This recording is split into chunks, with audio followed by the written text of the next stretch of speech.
سیدنا ابو عبداللہ محمد بن سالم سجل ماسی رحمۃ اللہ علیہ فرماتے ہیں کہ میں محترم نبی مکی مدنی محبوب رب غنی صلی اللہ علیہ وآلہ وسلم کے روزہ انور کی زیارت کے نیت سے پیدل چلنے والے قافلہ مدینہ کا مسافر بن گیا۔ دوران سفر جب کبھی کمزوری محسوس ہوتی تو عرض کرتا انا فی ضیافتک یا رسول اللہ، یا رسول اللہ میں آپ کی ضیافت میں ہوں، یعنی میں آپ کی مہمانی میں ہوں، تو میری کمزوری فوراً ختم ہو جاتی۔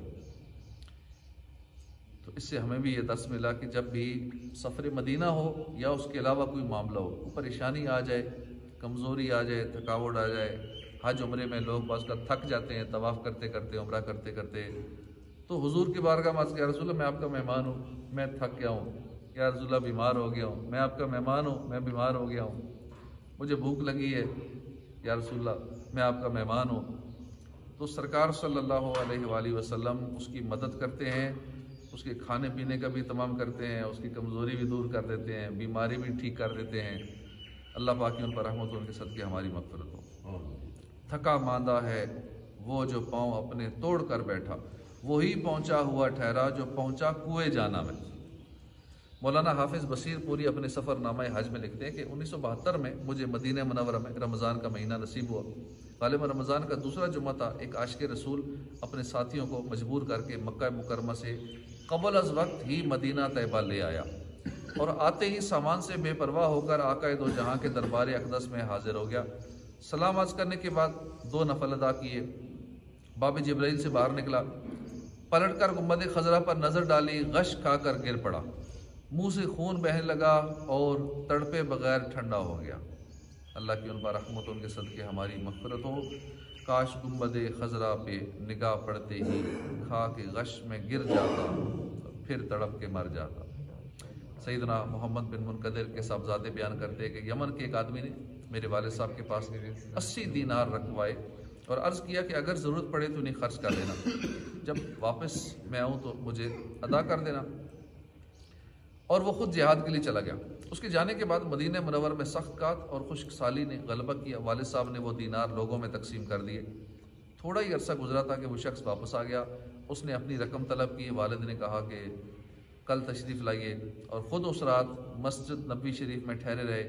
کبھی مزار فائز الانوار پر حاضر ہوتے، سرکار کی نگاہ کرم بار کے طلبگار ہوتے، کبھی ممبر عطر کے پاس آ کر دعا کرتے، التجا کرتے، حتیٰ کہ صبح ہو گئی۔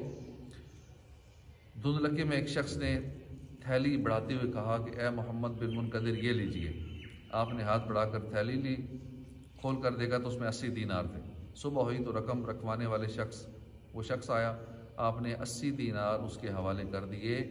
یوں آپ اس بارے کر سے حضور کی نگاہ کرم سے سبکدوش ہو گئے۔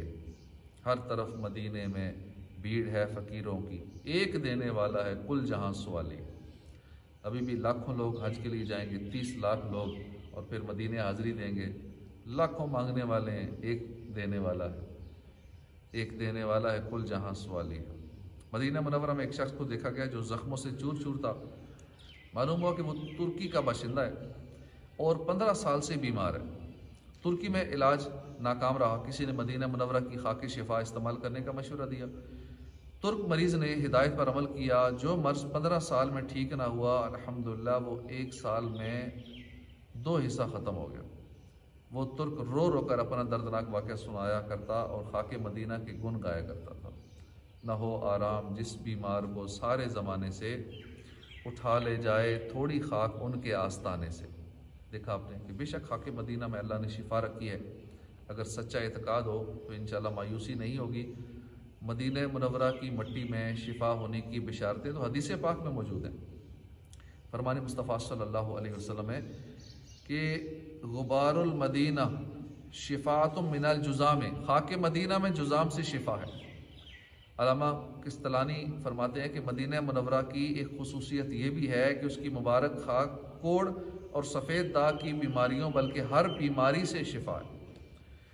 غبار المدینہ تھے یبرئ الجذام، خاک مدینہ جذام کو اچھا کر دیتی ہے، اس ذات کی قسم جس کے قبضہ قدرت میں میری جان ہے کہ بے شک خاک مدینہ ہر بیماری کی شفا ہے۔ جذب القلوب میں ہے کہ اللہ تبارک و تعالیٰ نے مدینہ منورہ کی مٹی میں اور پھلوں میں شفا رکھی ہے۔ کئی احادیث مبارکہ میں آیا کہ خاک مدینہ میں ہر مرض سے شفا ہے۔ بعض احادیث مبارکہ میں من الجذام والبرص یعنی کوڑ اور برص سے شفا کا ذکر ہے۔ بعض اخبار میں مدینہ کی خاص مقام صعیب، عوام اس جگہ کو خاک شفا بولتے ہیں، اس کا تذکرہ بھی ہے۔ بعض روایت میں کہ سرکار مدینہ صلی اللہ علیہ وسلم نے بعض صحابہ کو حکم دیا کہ وہ اس خاک سے بخار کا علاج کریں۔ بزرگوں سے اس خاص مقام صعیب کی خاک مبارک سے علاج کی حکایات بھی ملتی ہیں۔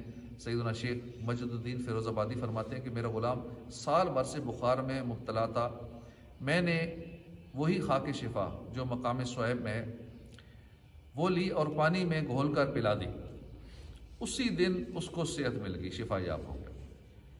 شیخ عبدالحق محدث دہلوی فرماتے ہیں کہ جن دنوں میری مدینے میں حاضری تھی کسی مرض کے سبب میرا پاؤں سوج گیا، طبیبوں نے مل کر اسے مہلک یعنی ہلاک کر دینے والا مرض قرار دیتے ہوئے علاج سے ہاتھ روک دیا۔